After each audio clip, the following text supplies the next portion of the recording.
Horror story में आज सुनते हैं कुएं का भूत। सीमा अपने मौसी के घर आई थी। मौसी की ननद संगीता की शादी थी, जिसलिए सारे रिश्तेदारों के साथ सीमा भी अपनी मौसी साक्षी के घर आई। सीमा पहली बार गांव आई थी, इसलिए उसे गांव देखने का बहुत मन कर रहा था। वैसे गांव तो बहुत छोटा सा था, कोई 40-45 परिवार में के लोग रहते थे। गांव के लोग पीने का पानी गांव से बाहर कोई 200 मीटर के कुएं से लाते थे, जबकि गांव के नज़दीक ही एक कुआं था जो गांव के बस्ती से सटा हुआ ही था। मगर पूरा गांव में से कोई भी उस कुएं से पानी नहीं लाता था। सीमा ने अपनी मौसी से पूछा, मौसी, इस नज़दीक वाले कुएं से पानी क्यों नहीं लेते हैं? संगीता ने सीमा की बात को सुनकर भी अनसुना कर दिया। सीमा को ऐसा लगा। सीमा ने एक दो बार पूछने की कोशिश की, मगर संगीता ने उसकी बातों को हर बार नज़रअंदाज कर दिया। सीमा को लगा कि शायद मौसी कुछ छिपा रही है, परंतु ऐसा क्या है जो मौसी छिपा रही है? शादी वाले दिन से 2 दिन पहले ही एक शाम घर में सारे मेहमान खाना खा रहे थे, तभी किसी ने पानी मांगा, मगर घर में उस समय पानी की एक बूंद भी न थी। सीमा ने कहा, मैं अभी ले आती हूँ। शादी वाले घर में चारों तरफ खुशी और उत्साह का माहौल था। सीमा की मौसी या किसी घर वाले ने ये बात सीमा को ध्यान न दिलाई कि पानी गांव के बाहर वाले कुएं से ही लाए। सीमा घर से निकली तो गांव के बाहर वाले की तरफ ही जाने का सोचा, क्योंकि पानी रोज वहीं से आता था। तभी उसके मन में ध्यान आया कि जब इतना करीब कुआं है और उसमें पानी भी है, तो गांव के बाहर पानी लाने क्यों जाए? यही इसी कुएं से पानी लेकर आ जाए। सीमा तुरंत जाकर कुएं के जगत पर चढ़ गई। साथ लाई रस्सी और बाल्टी से कुएं में से पानी निकालने लगी। चूंकि रात का समय था, सभी अपने घरों में थे, किसी ने देखा नहीं। जब किसी ने देखा नहीं तो किसी ने मना भी नहीं किया। सीमा ने बाल्टी जब कुएं में डाली तो उसकी आवाज़ रामदयाल के कानों में गई। वो उस समय खाना बना रहे थे।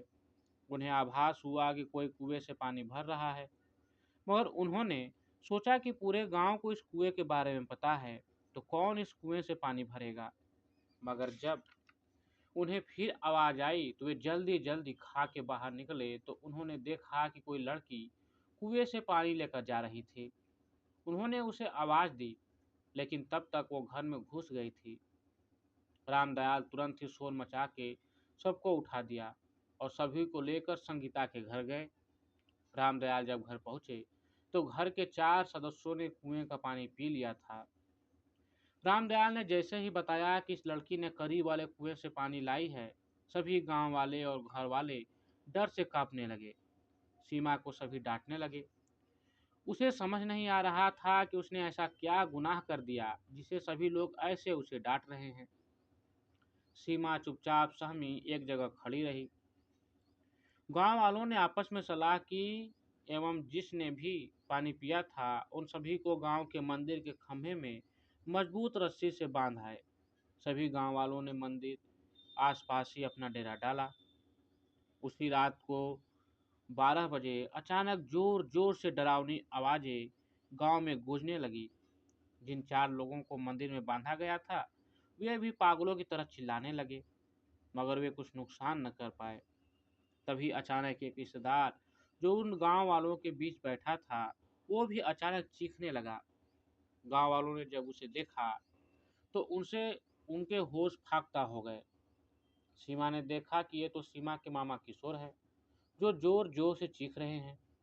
गांव वालों ने उन्हें पकड़ना चाहा, लेकिन उनके पकड़ में न आए। गांव के 10-10 लोग मिलकर उन्हें पकड़ते रहे, लेकिन वो पकड़ में न आते थे। चारों तरफ चोर चित्कार मच गया। लोग डर डर के भागने लगे। किशोर बार बार चिल्ला रहा था, मेरे कुएं का पानी क्यों पिया, मेरे कुएं का पानी क्यों पिया। पूरी रात लोगों को उसे पकड़ते ही बीती। सुबह होने ही वाली थी कि रात की आखिरी घड़ी थी कि अचानक किशोर लोगों से छूटकर जाकर कुएं में कूद गया। सभी लोग आनंद फानंद में उसे कुएं से बाहर निकाला। तब तक सुबह हो गई थी। जब सुबह हुई तब जाकर सबके जान में जान आई। सीमा उस कुएं का रहस्य जानने के लिए बेचैन थी। सुबह सब कुछ सामान्य होने पर सीमा ने अपनी मौसी से पूछा, मौसी, आखिर इस कुएं में ऐसा क्या है जो किशोर मामा ऐसे व्यवहार करने लगे, और उन चारों को आखिर क्यों बांध दिया गया था। साक्षी सीमा को कुछ बताना नहीं चाहती थी, लेकिन इतना कुछ हो जाने के बाद उसने अब बताना ही उचित समझा। साक्षी ने कहा, आज से कोई 2.5-3 महीने पहले गांव में ही दो लड़कियां उस कुएं में पानी भरने गई थी। उनमें पहले पानी भरने को लेकर आपस में लड़ाई होने लगी। बात तो मामूली थी, लेकिन झगड़ा बहुत बढ़ गया। इस झगड़े में नंदनी कुएं में गिर गई और उसकी मौत उसी कुएं में ही हो गई। नंदनी के मौत के 1 सप्ताह बाद से ही उस कुएं का पानी श्रापित हो गया।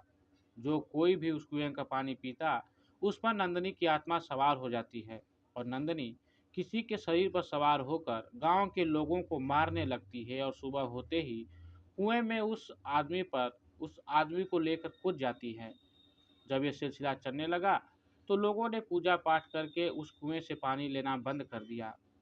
अगले नवरात्र में पूजा करके उस कुएं को हमेशा के लिए बंद कर दिया जाना था, लेकिन तभी ये अनहोनी हो गई। भला हो रामदयाल जी का, जो उन्होंने देख लिया, नहीं तो न जाने क्या क्या होता। सीमा शहर में रहने वाली लड़की को इन बातों पर विश्वास न हो रहा था, लेकिन अब प्रत्यक्ष को प्रमाण की क्या आवश्यकता थी। शादी के दिन गांव के 10 लोग उस कुएं के पास रात दिन भर बैठे रहे कि कोई भी उस कुएं का पानी न पिए। शादी बीतने के बाद नवरात्र में पूजा कराकर उस कुएं को हमेशा हमेशा के लिए बंद कर दिया गया।